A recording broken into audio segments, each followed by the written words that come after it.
Switzerland.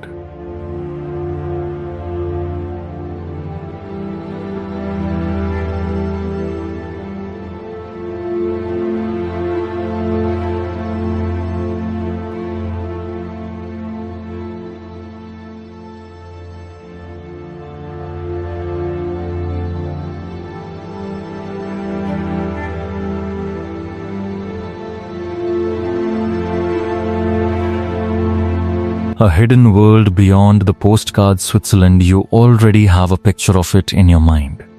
Snow-capped peaks, chocolate, watches ticking in quiet shops, cows with bells in green valleys. A postcard so perfect it almost feels unreal. But the postcard was never the whole story. It was barely the cover. Because behind that neat, tidy image lies one of the strangest and most extraordinary countries on earth. A land where 4 different languages are spoken across a space smaller than many single cities. Where trains climb straight into the clouds to reach the highest railway station on the continent. Where glaciers older than human history still crawl silently down the mountains, and where a tiny, landlocked nation quietly became the meeting place of the entire world. This is a place where a single valley holds 72 waterfalls, where the fastest way into some towns is a cable car, and where cars are banned entirely from villages beneath the most famous mountain on earth. In this video, we're going to travel through the real Switzerland. The Switzerland beyond the postcard. But before we reach the great peaks and the shining lakes, there are some facts you need to hear, because they will completely change how you see this country. And one of them is hiding in plain sight, in a place millions of people think they already understand. So if you're not in a hurry, stay with us.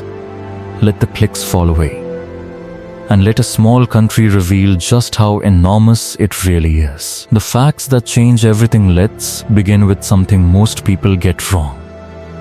Ask anyone to name the capital of Switzerland, and they'll usually say Zurich or Geneva. Both are wrong.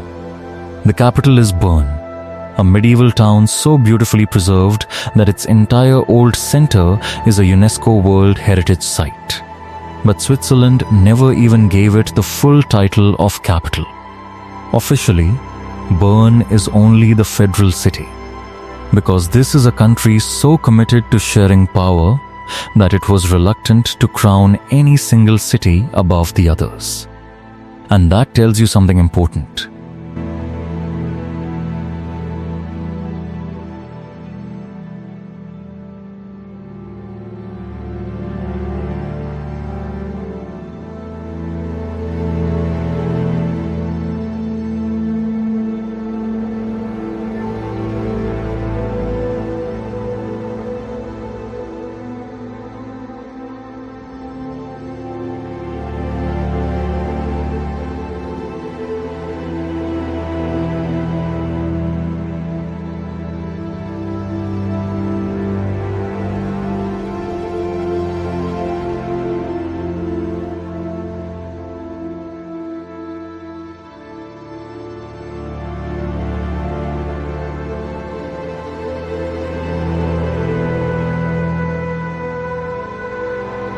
Switzerland is not really one nation in the way we imagine nations.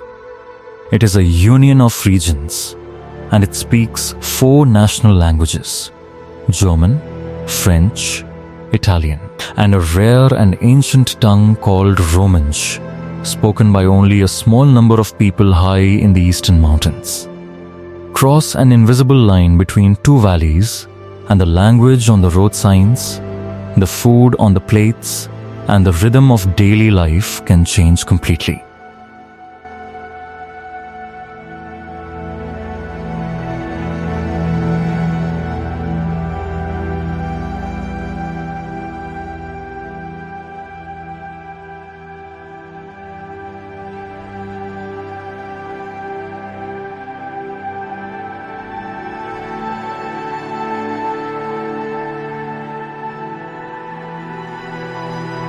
Now consider the land itself.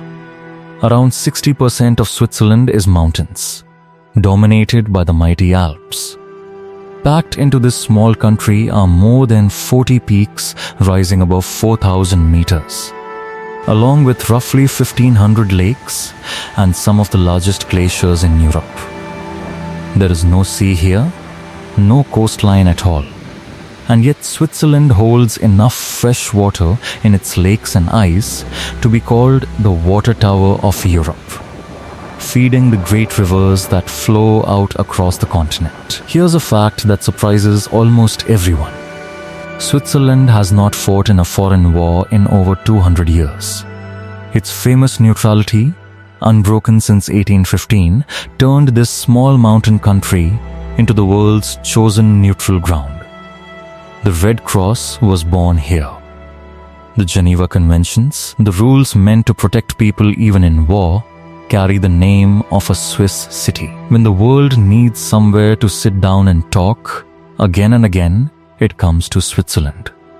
And it goes deeper still. Beneath the countryside near Geneva runs the largest scientific machine ever built. A ring 17 miles around where physicists smash particles together to understand the universe itself. It was here. The quiet mountain country helped connect the entire planet.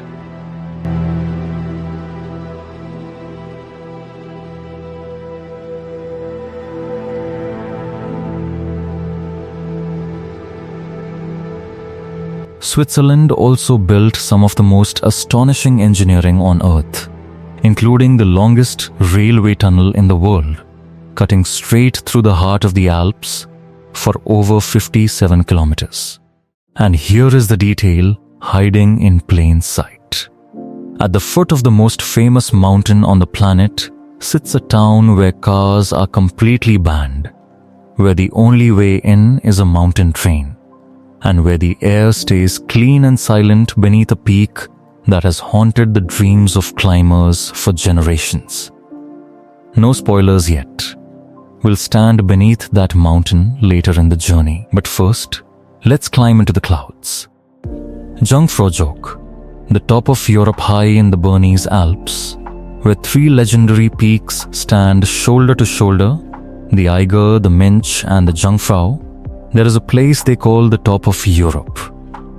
To reach it, you board a cog railway that does something almost unbelievable.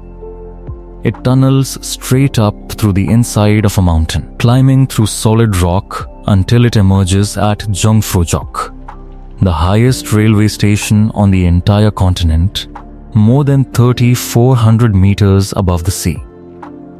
Step outside and the world transforms. The air is thin and sharp. Snow stretches in every direction under a sky of impossible blue.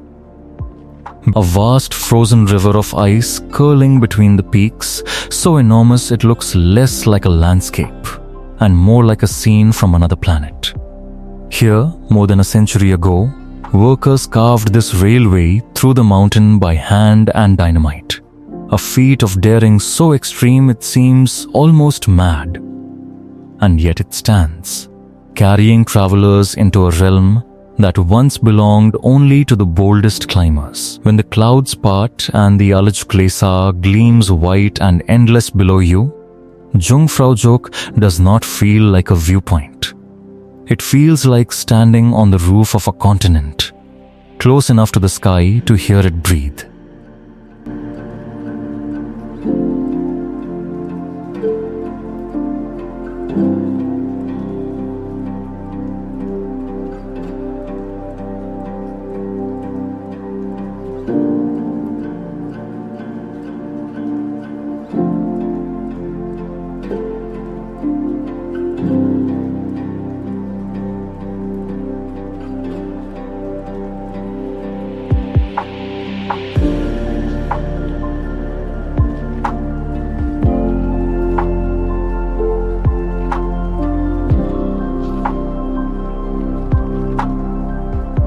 Lauterbrunnen, the valley of falling water. Now we descend.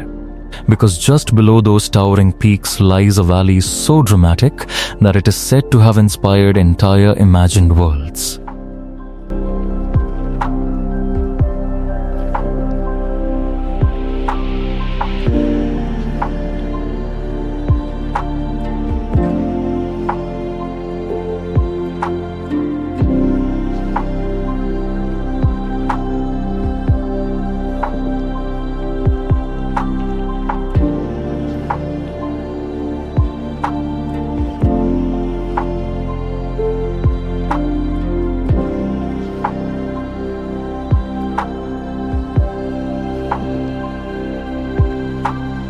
Lauterbrunnen is a deep, glacier-carved valley where sheer rock walls rise on either side, and from those walls, waterfalls.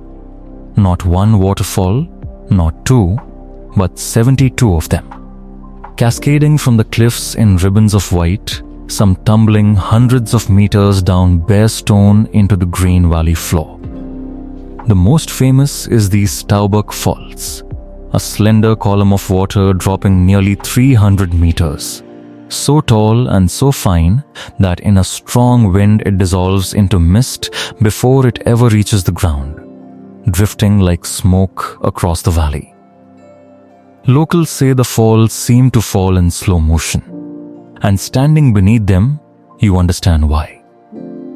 Tiny villages cling to the valley and the cliffs above it, connected by cable cars and mountain trains, wooden chalets with flower boxes glowing against the green. The sound here is constant and gentle, the endless soft roar of falling water, echoing off the rock walls day and night.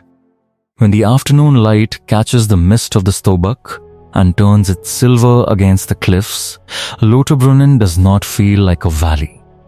It feels like a place where the mountains are quietly, endlessly weeping with beauty. Lucerne, the city on the water from the high valleys, the journey drops to the shores of a lake so beautiful it helped make Switzerland famous.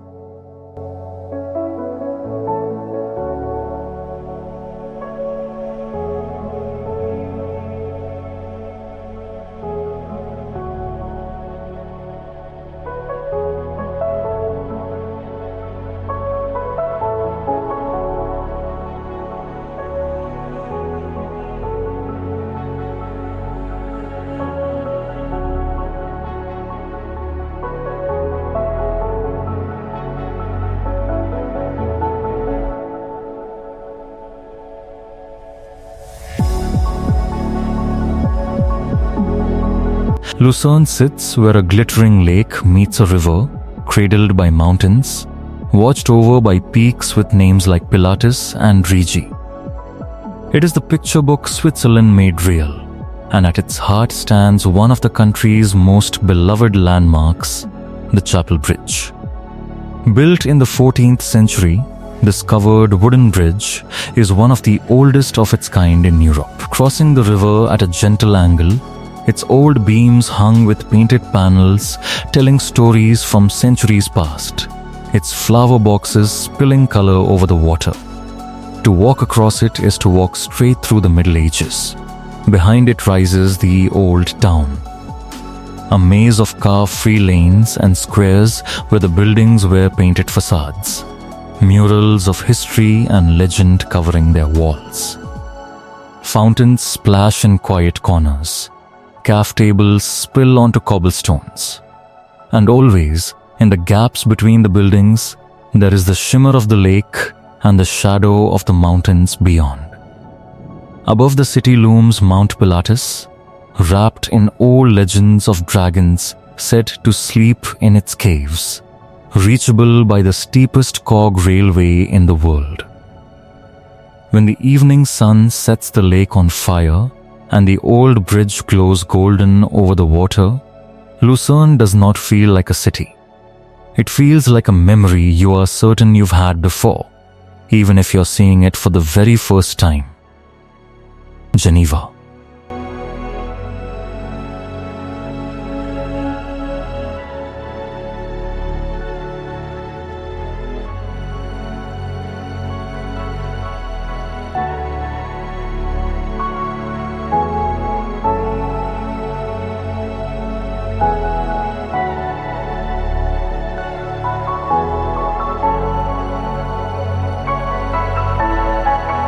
now the journey moves west, to the shores of a vast crescent lake, to a city that quietly holds the world together. Geneva sits at the tip of Lake Geneva, looking across the water toward the distant, snow-crowned peak of Mont Blanc. Its most famous site rises straight out of the lake itself, the Jet d'Eau, a fountain that fires a jet of water an astonishing 140 meters into the sky, so powerful you can see it from across the city, catching rainbows in the sun. But Geneva's true importance is invisible. This small city is one of the great capitals of global diplomacy. It is home to the United Nations European headquarters, to the Red Cross, and to countless organizations working on peace, health, and human rights. When leaders from warring nations need neutral ground to talk, they come here, to this calm city beside the water.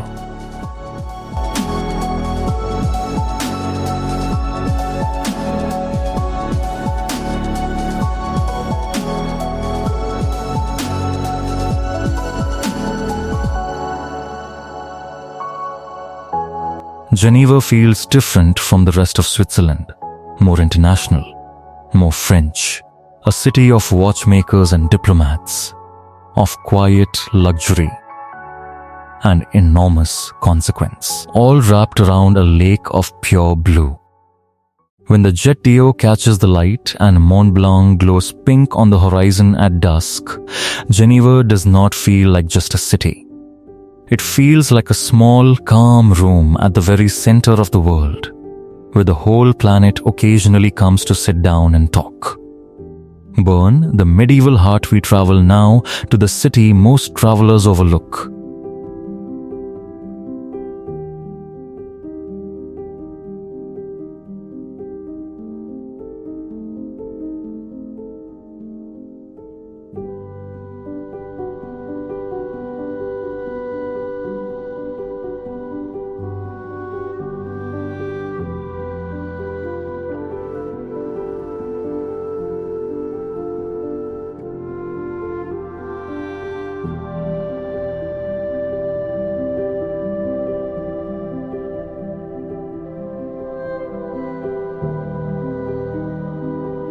The quiet capital itself. Bern wraps around a bend in the Ayer River, a river so clear and blue-green that in summer, locals leap in and let the current carry them gently through the middle of their own capital city.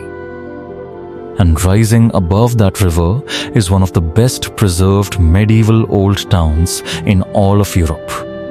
Its long streets are lined with 6 kilometers of covered stone arcades, sheltered walkways where you can wander from shop to shop even in the rain, past sandstone facades unchanged for centuries. Painted fountains stand in the squares. And at the heart of it all ticks the Zittglocke, a medieval clock tower with an astronomical clock that has kept time here for over 500 years. Its little mechanical figures still performing their dance every hour. Bern wears its power lightly. This is the seat of Swiss government, yet it feels less like a capital and more like a beautifully preserved town where history simply never left. Even its name and its symbol come from the bear, and to this day, real bears live in a park beside the river. When the sun warms the sandstone gold and the old clock strikes the hour over the arcades, Bern does not feel like a seat of power. It feels like a town that quietly decided beauty and calm were worth more than grandeur, and was right. The Rhine falls.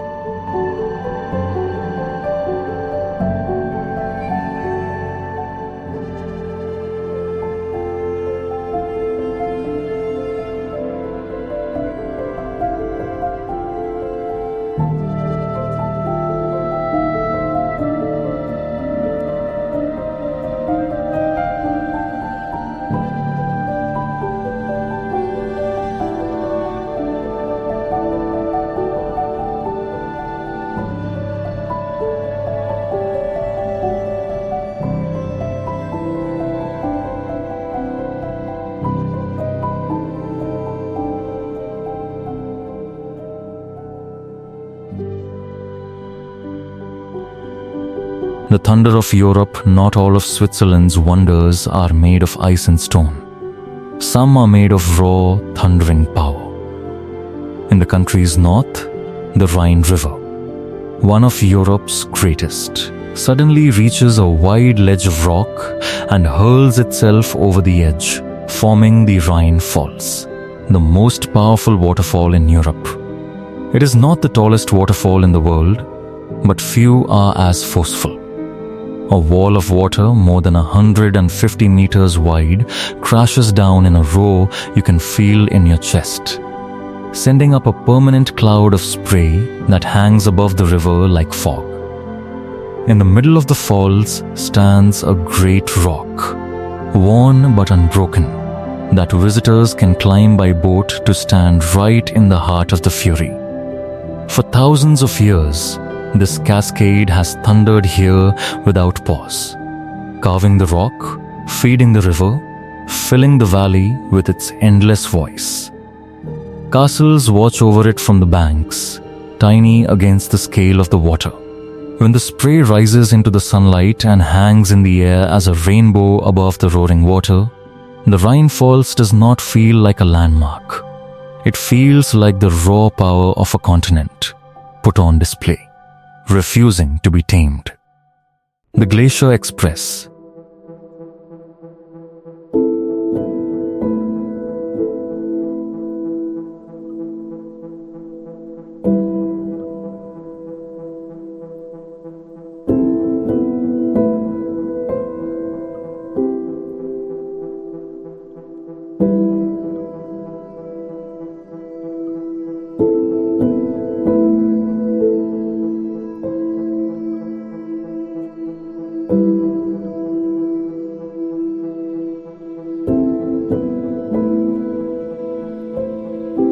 The slowest fast train in the world. Now, instead of a single place, we board a journey, one of the greatest train rides on earth. The Glacier Express connects two of Switzerland's most legendary mountain resorts, and it proudly calls itself the slowest express train in the world, because it is in no hurry at all. Over roughly 8 hours, it winds through the very heart of the Swiss Alps. And the whole point is to look. The train climbs over high passes and creeps across dizzying bridges, including a soaring stone viaduct that curves through empty mountain country like something from a dream. It threads through nearly 100 tunnels and crosses hundreds of bridges, passing snowfields, deep gorges, alpine forests and villages that seem impossibly remote. Through great panoramic windows, the whole of mountain Switzerland unrolls, valley after valley, peak after peak, a slow, silent film of a country that engineering somehow stitched together across the most difficult terrain imaginable.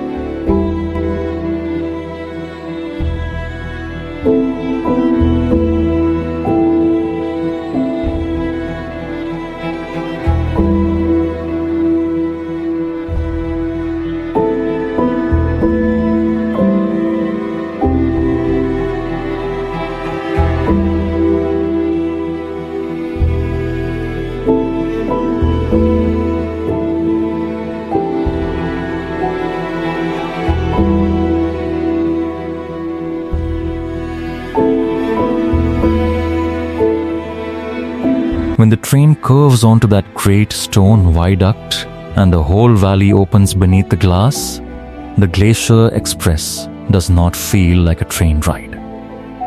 It feels like being handed the entire Alps, one unforgettable window at a time.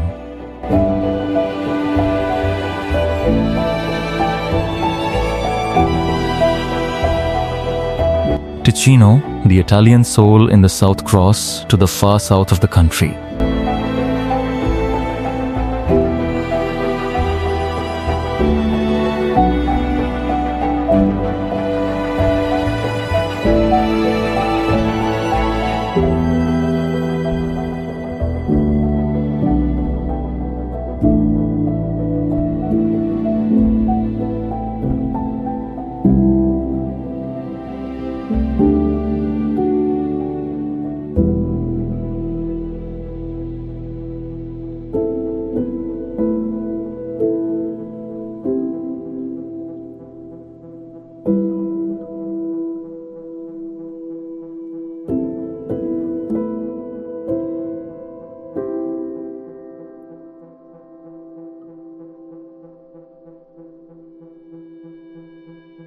Over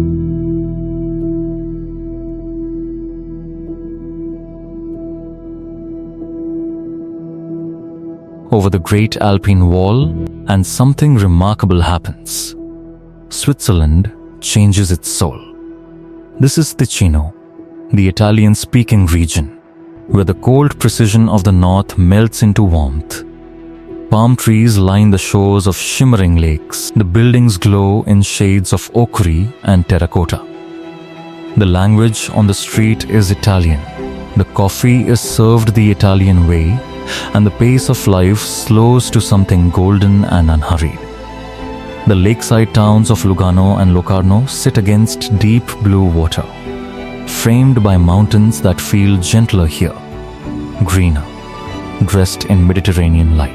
Stone villages climb the hillsides, and old churches watch over piazzas where people linger for hours over a single meal. It is astonishing that this is the same country as the frozen heights of Jungfraujoch, only a few hours away. But that is the secret of Switzerland. It is not one landscape or one culture, but many, pressed together and somehow held in perfect balance. When the southern sun warms the terracotta rooftops and the lake glows blue beneath the palms, Ticino does not feel like Switzerland at all. It feels like the country quietly took a deep, warm breath and remembered how to be Mediterranean.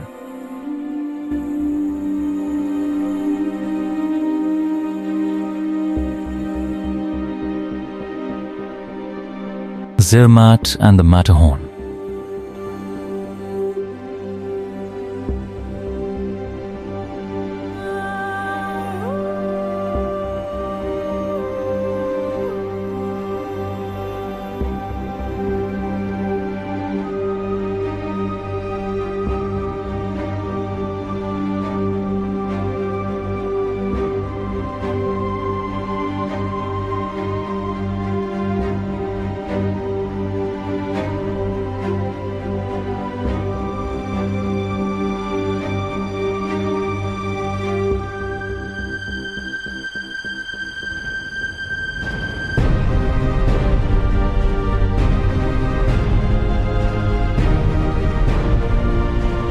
We return to the promise made at the very beginning. The town beneath the most famous mountain on earth. High in a valley near the Italian border sits Zermatt, and here cars are banned entirely. The only way to arrive is by mountain train, gliding up through the valley into clean, silent air. There is no engine noise, no traffic, only the sound of footsteps, water and wind. And above it all rises the Matterhorn. There is no mountain quite like it. Standing almost alone, its four steep faces sweep up to a single jagged point nearly 4,500 meters high. A near-perfect pyramid of rock and ice that seems too dramatic to be real. It is one of the most recognized natural shapes in the world, the mountain on the chocolate wrapper. The silhouette that means the Alps to the entire planet. But the Matterhorn is not gentle. For centuries, it was considered impossible to climb, feared and worshipped in equal measure. When it was finally conquered, tragedy struck on the descent, and the mountain claimed lives. It has claimed many since. Beautiful and deadly, it stands over the car-free town like a silent guardian, changing color with the light, glowing pink at dawn, silver at noon, gold at dusk. When the first light of morning touches the summit and sets the whole peak burning against the dark sky, the Matterhorn does not feel like a mountain. It feels like the reason mountains exist at all, watching over the little town below with the patience of something eternal. Our journey through Switzerland comes to an end, but the country itself refuses to fit into any single frame. We have stood on the roof of Europe and beneath a valley of falling water. We have crossed a medieval bridge and sat beside a lake where the world comes to make peace. We have felt the thunder of Europe's mightiest waterfall ridden the slowest express train on earth, tasted the warm Italian south, and watched the sun rise on the most famous mountain alive. And through all of it, one truth becomes impossible to ignore. Switzerland is not the tidy little postcard the world imagines. It is vast in a way that has nothing to do with size. 4 languages, dozens of cultures, frozen glaciers and warm palm trees, ancient towns and world-changing science, all folded into one small, improbable country that somehow holds them together in balance. Perhaps that is the real wonder of Switzerland. Not the chocolate or the watches or the clicks, but the quiet, astonishing depth hiding behind the perfect image.